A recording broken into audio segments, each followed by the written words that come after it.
Bonjour, on va faire ça en français, je pense. No, seriously, we're going to do the language of family offices. And I'll put in a few French words to jazz it up. Welcome to the panel. Rob has done a brilliant job at getting a panel together because we've actually got people from family offices here and people who have worked in family offices. Each of us has worked in a family office, which is really great. So good afternoon. I hope you're caffeined up. We're going to make this a high energy. We're going to have a quick fire round session at the end. It's a real pleasure to be here, and Rob has given me a really great subject to speak about. It's the language of family offices, because family offices are quite different. They're secretive, they're private, and not everybody gets to experience from the inside. According to UBS, there are 3,300 billionaires globally. London, where we are today, there's 259 family offices sat there that we could all supply yachts, aircraft, helicopters to.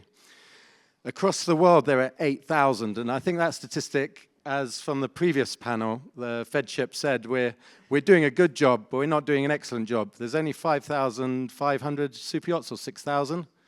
That's 2,000 other family offices which haven't got a yacht yet.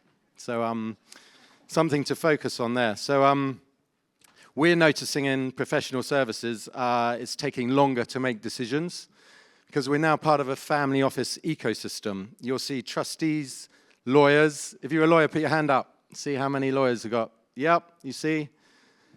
Integral part of family office decision makings now. You've got the CSPs. CSPs, hands up. There were 30 on the list, I think. Well done. Yacht managers, and the bankers that we need the money, and the financial intermediaries. Yes, very good. So we're dealing with professional wealth ecosystems. But within the family office, the yacht typically only represents 1% of the family office's wealth. So we need to consider that in the family office, they've got a lot of other things on their mind.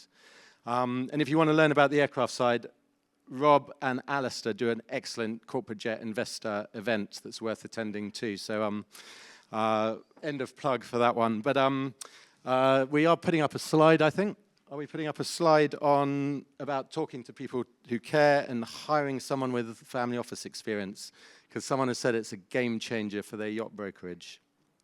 So let's introduce our panel first. Robert Winders, do you want to introduce yourself, Robert?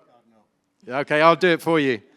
Robert is part of a high net worth family office managing aviation, marine, and property assets. That's going back to the bit in the family office. You're very much dealing with a lot of assets, as well as the philanthropic aspects of the family. He's got a background in aviation, starting with Ryanair at the beginning of his story, moving on to the operations director at Virgin Express.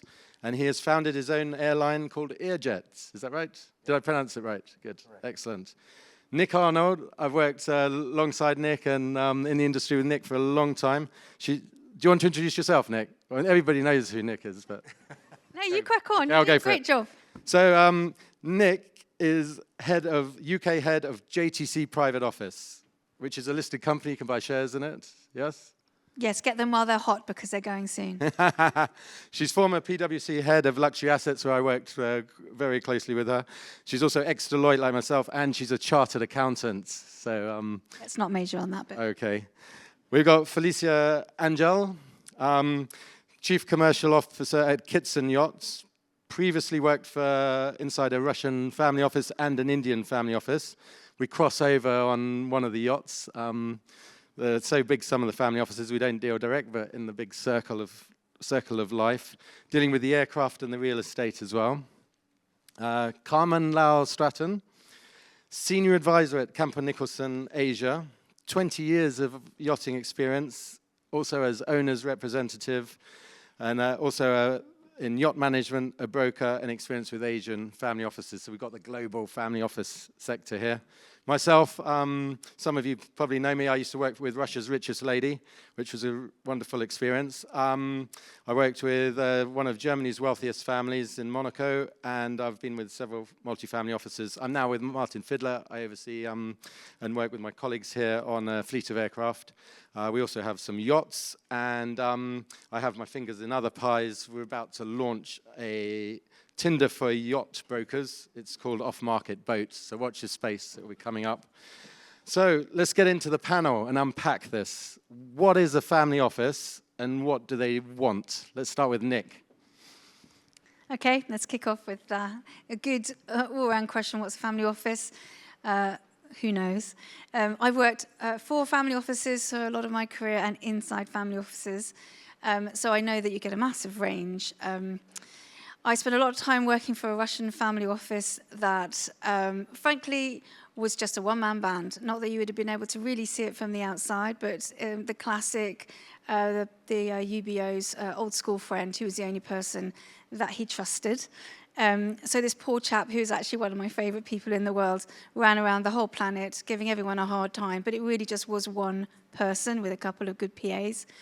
And you can contrast that to another family office that I worked for, where when you walk through the front door of the building, the room on the right was full of people tapping away at screens, running the money, looking after money, investing in this, that, and the other. It looked like something out of the stock market. And then you turned to the other room, and that was full of people looking after probably all the stuff that we look after in this room. It was the houses, the yachts, the planes, the kids, the animals, all the rest of it. And that was 45 to 60 people strong. So they were both family offices. And I suppose the bit that they shared to varying degrees is an evolution of sophistication, and what they need is a range from firefighting through to day-to-day help, and these days more and more a little bit proactive strategic help and support. So they want a lot of things as well as being a lot of things. Carmen, tell us about the Asian family offices.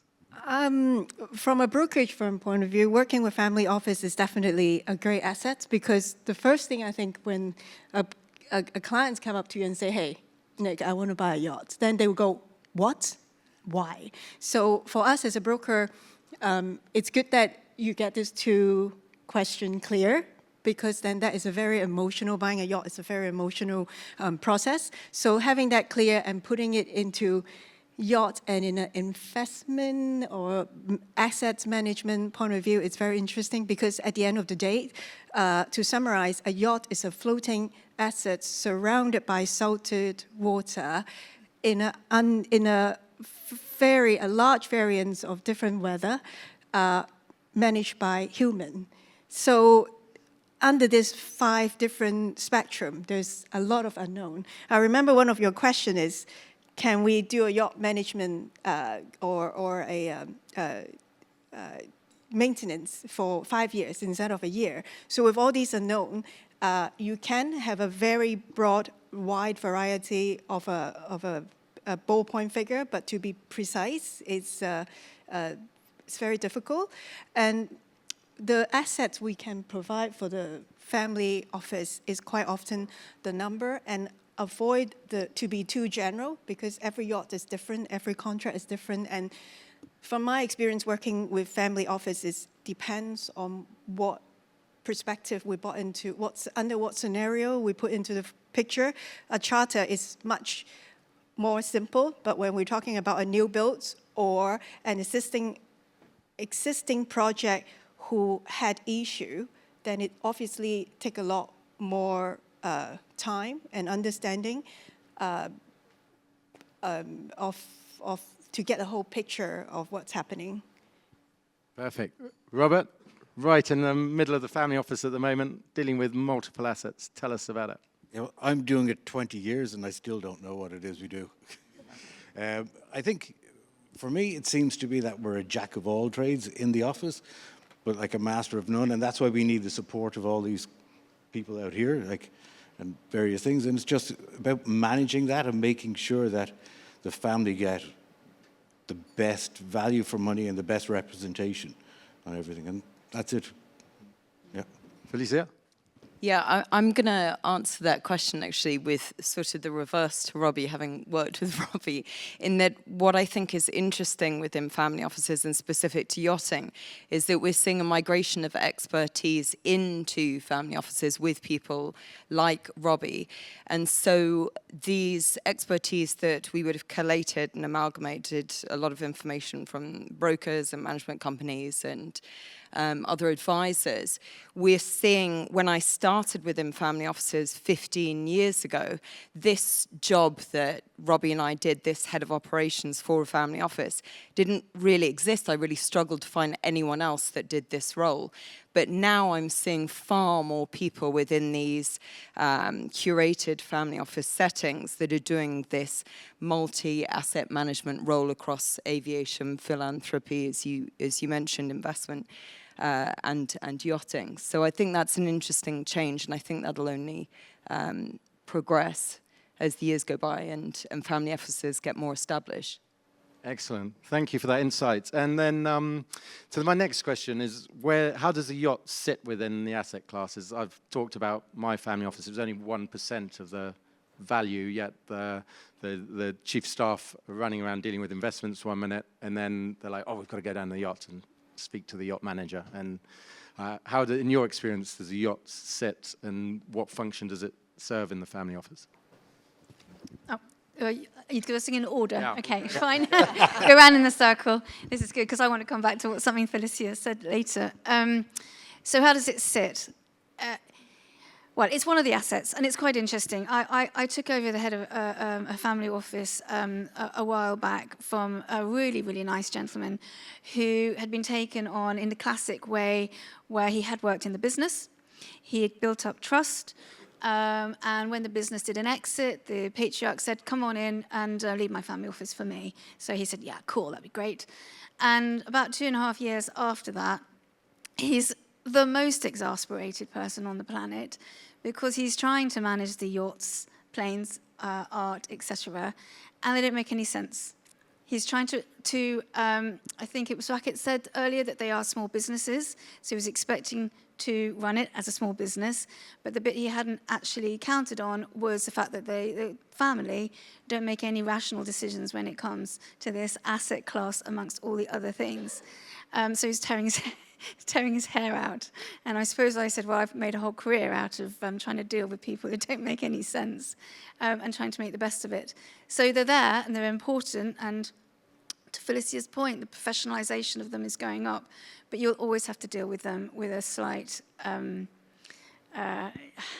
best you can do, and well, we'll come back to relationship building and how much you speak truth to power, which is also important, but it's always going to be an affair of the heart, so that's something to focus on.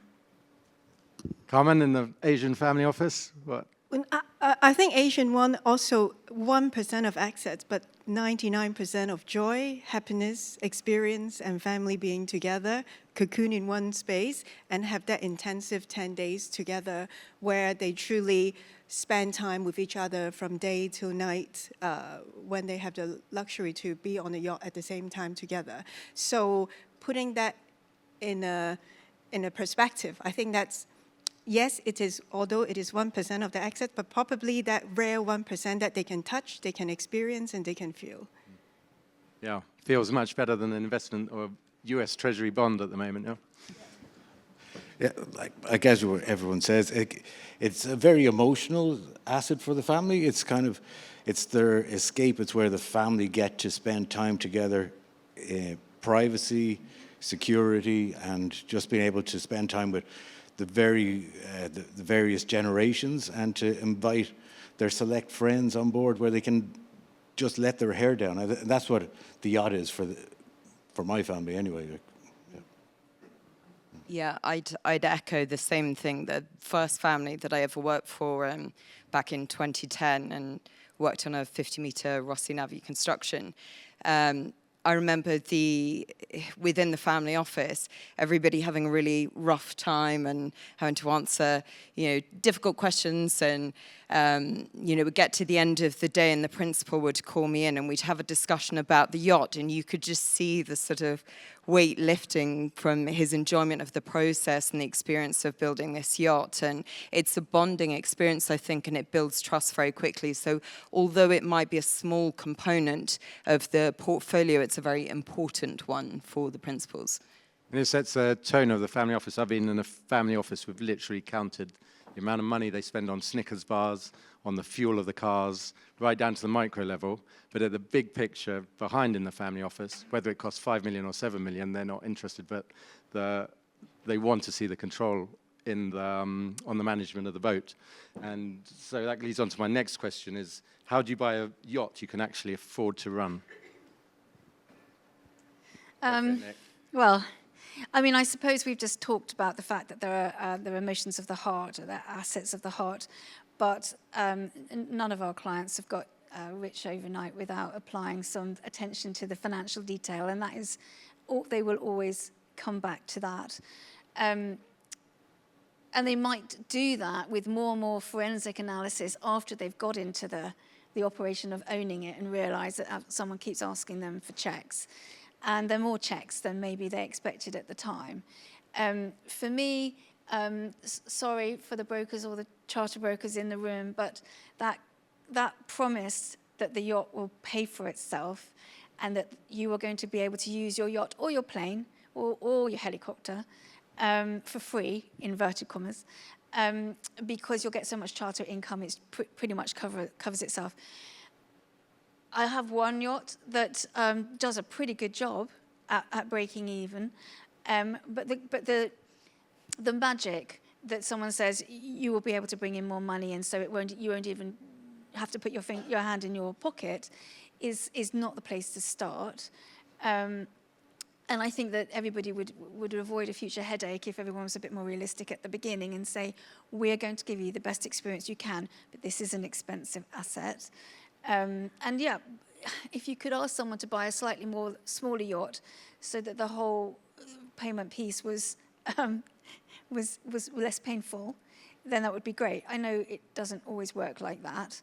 And then you see, like the aviation, like me, we can tell them how much it will cost per hour, can't we? But the yacht.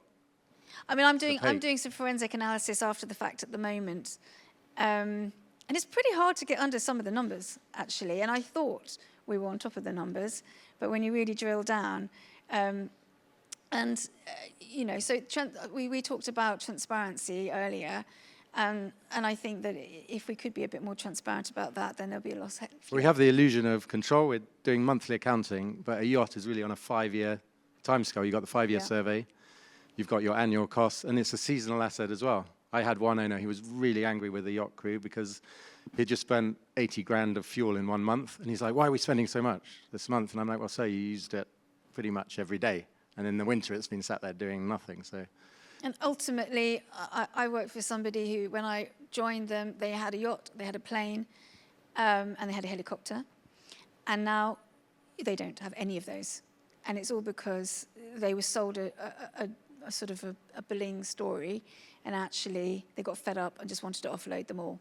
Because not so, well, they could, no, it was actually hurting financially, but it was more because of the fuss of it all and not really feeling that they were in control of it. That's a pity. Carmen? Just to go back to your question, it would be lovely if you ask the owner, do you know how you're going to use your boat in the next 5 years? And they will be able to tell you, right, the first season I want to go to Caribbean, then I want to go to Asia, da-da-da-da-da. We can sort of get that pinpoint out, but I don't think it's very difficult to just even ask the owner how you're going to use the boat in the next 5 months versus 5 years. Going back to your question is if they can afford the yacht. So if they're coming from a family office, I think the answer is definitely 100% yes. But from a brokerage point of view or from a yacht expert point of view, it's my position to tell them whether that project is sound. Because I do have yacht owner coming to us via family office that they want to buy yachts because their friend bought a yacht or their friend owned a shipyard.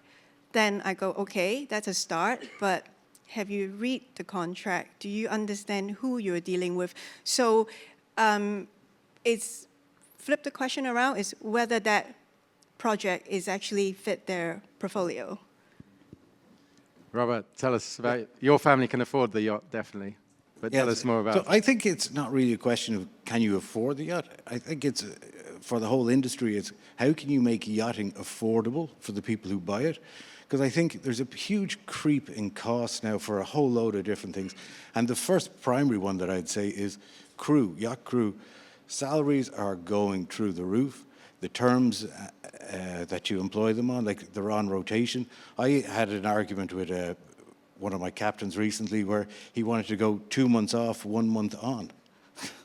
Like, it's crazy. People, their expectations of coming into the market is they expect to be treated like the owners, and they expect all the benefits and everything else. And then when they have to work, like most of our crew work 2 months on, 2 months off, and they're paid very well. But the expectation when the 2 months are on of actually performing work and actually whatever, you end up kind of, they look for more crew, they want more of this. I think that's one of the big issues that we have, and that's just one example. There's other things like just different fees coming in berths and countries and whatever else. Like there's just all these hidden costs coming in, which I think eventually will make yachting undesirable, because the value for money back to the owner is kind of like, is it worth it? Why not just rent an island? Yeah, no, just rent an island and just have your fun there. Yeah, I completely concur with what you're saying there, and having seen it for quite a number of years. And the other thing I was going to cite just quickly as a challenge is that you can do the best projections in the world, and then an owner's friend comes along and obliterates all of the information that you've so carefully structured and put together for an owner with one comment in Saint-Tropez, and your entire budget is sort of blown to smithereens because they might have over-exaggerated how little they're paying for their crew or their management or whatever it might be. And that brings us on nicely to the generational transfer. There's $84.4 trillion transferring in by the time I retire to 2045. And we have a new generation of yacht owners inheriting mummy's and daddy's boat. How are the family offices dealing with that generational transfer? I can say from my side, very badly there, because the kids, they've inherited the yachts, they've got it, but their daddy didn't tell them that it costs $5 million a year, and then they do the survey and it's $7 million to talk about between brother and sister. Are we going to keep the yachts or not? So, what's your experience with this generational transfer in the family offices? I'm going to take the fifth on that one. I mean, it goes back to the yachts one box on the structure diagram that is the building blocks underpin clients' lives, and so it's one of the asset classes that needs to be considered when you're talking about succession and family governance. I can get a bit on my high horse about family governance because I feel quite passionately about the responsibility of wealth. We all deal with clients that have spent a lot of their energies creating wealth. But once it exists, the balance between the creation of wealth, the protection of wealth, and the consumption of that wealth. And the consumption can be a super yacht, the consumption can be a philanthropic strategy, but it exists, and it has the ability to be toxic and destroy. And I mean, even at a tiny level, I had a client that started to suddenly panic about the tax tail wagging the dog, and put £1 million in his daughter's current account. And she woke up on Monday morning and there it was. She was in a rich family and she didn't, she knew what being rich was like, but she suddenly felt like, oh my God, I've got £1 million and I've got to do something with it and I've got to be responsible for it. And lo and behold, about 10 days later, she sent it back to Dad saying, it comes with too many ties and responsibilities. So extrapolate that up 100 times with inheriting a yacht that comes with all the legacy of Dad, or an art portfolio. That can be another one that's really quite tricky to handle because of the emotional context. A plane, not so much. Get rid of it if you don't want it, or just use it as a tool. But yachts and art are different. And so it's so important to give them the backdrop and the education which comes down to human beings and how equipped that human being is at looking at the wealth beyond just how brilliant they were at creating it in the first place. And do you think our profession, we need to, for example, as trustees, we control a lot of the family wealth. I let a family go ahead and buy the yacht as an educational tool, so we create the next generation of children, because it's the best value time they spend with the parents and with the grandchildren. But a lot of trustees, they sit there with the investments, they're conservative. We're trained to be conservative as lawyers and accountants, but actually should we be using the yacht more as a platform to create that succession in the family? Well, fundamentally, I think that the role of the trustee is changing. And especially a trustee that is going to take the role of looking after assets like that. Some trustees won't get involved with that sort of thing. But it is a responsible role that is integrated into family life. And a trustee can't be somebody who just sits in a back office pushing numbers around, doing a report every year, and getting surprised when they have warring beneficiaries because they haven't actually taken the time to really understand what was going on. Because a trust is just a building block that is a tool to help support family life. The real hard work goes on at the level of helping the human beings, to my point.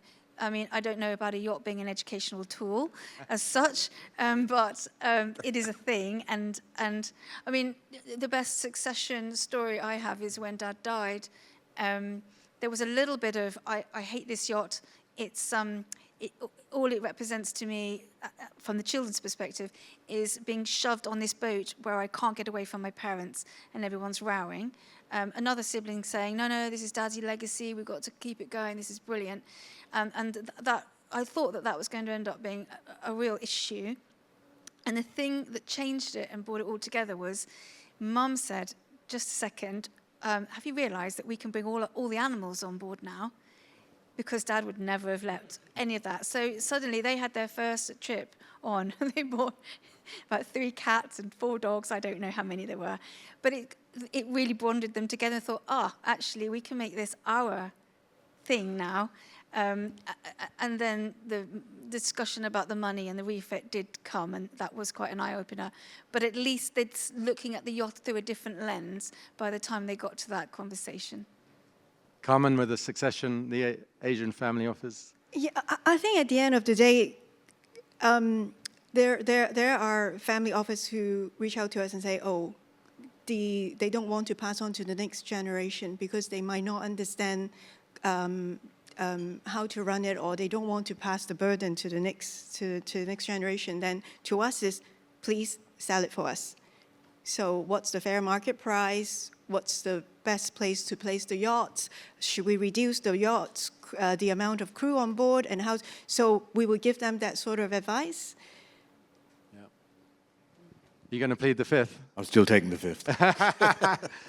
Felicia, you managed an iconic yacht it went all around the world. I think it had 2 helicopter pads and things. How did you see the family interacting around that and your experience? Well, that was a relatively simple format in that the children were still too young to have any influence really over the principal's decisions. But as soon as the children are adults and then their children become adults, you have multiple decision makers potentially within a family office. And I always use the joke, semi-joke, that half the job is doing the job and the other half is the politics of navigating the family.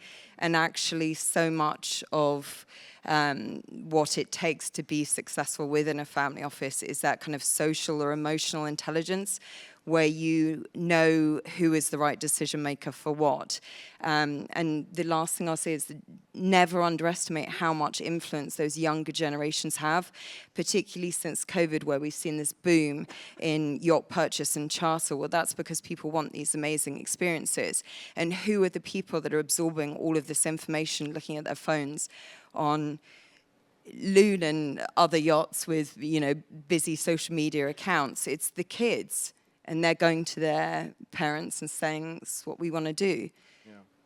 And when you get it right, we had a Fedship owner that once the team finally got it right, 220 days the owner spent on board the yacht. So you can create the ultimate. In fact, that most of the family office moved on to the yacht to run it. So, and we needed more Wi-Fi, more Wi-Fi for the kids, more Wi-Fi for the trading team.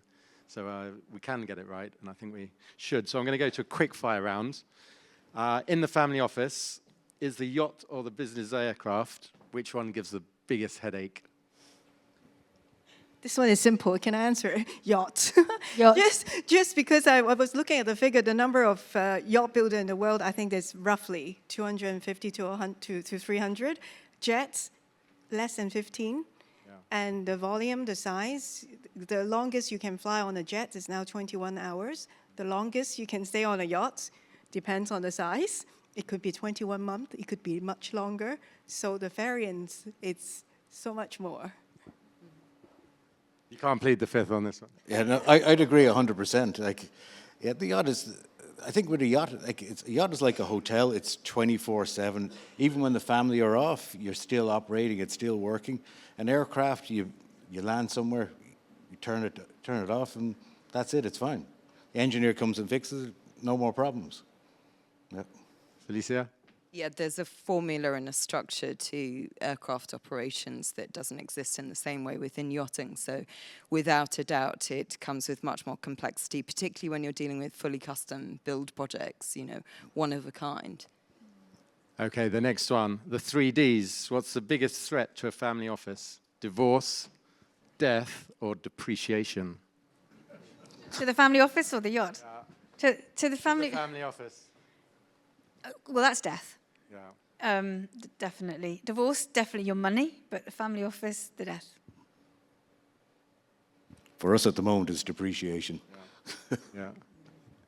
There's life cycles in family offices, and you see it.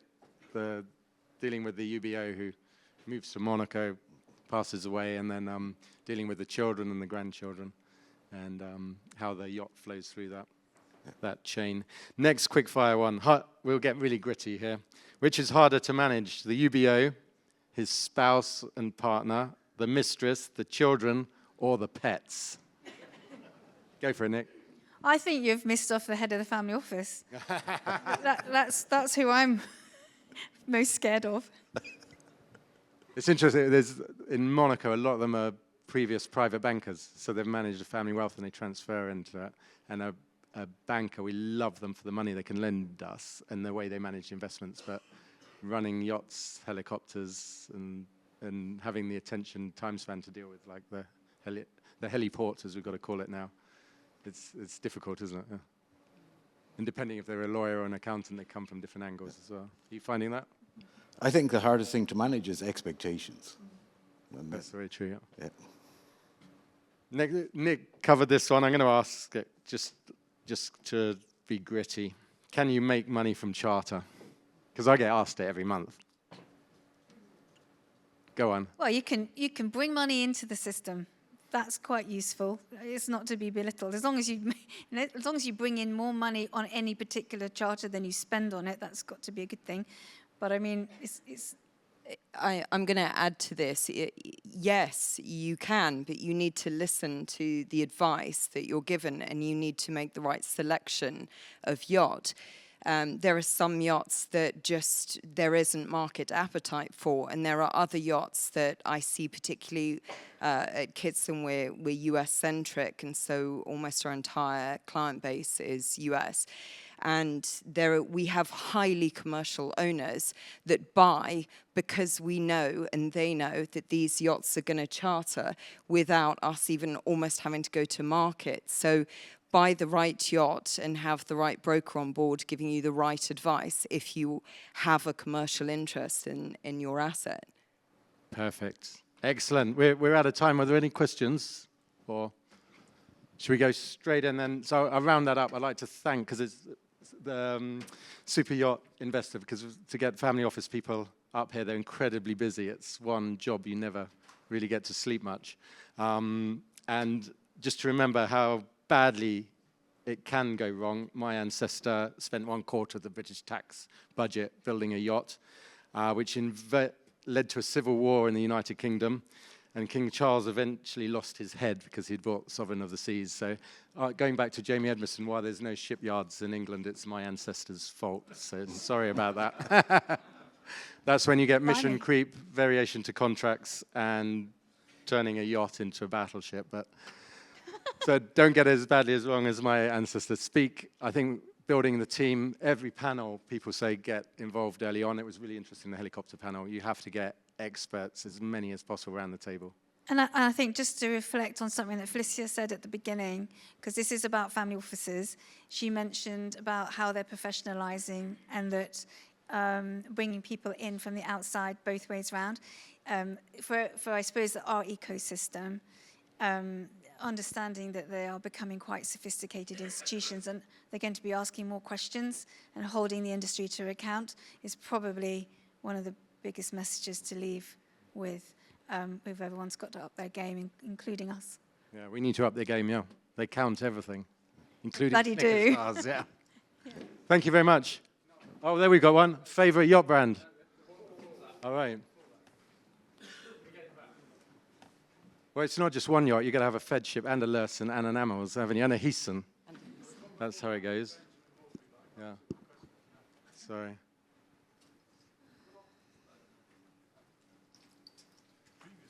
Sorry, we'll miss that. Onwards and upwards.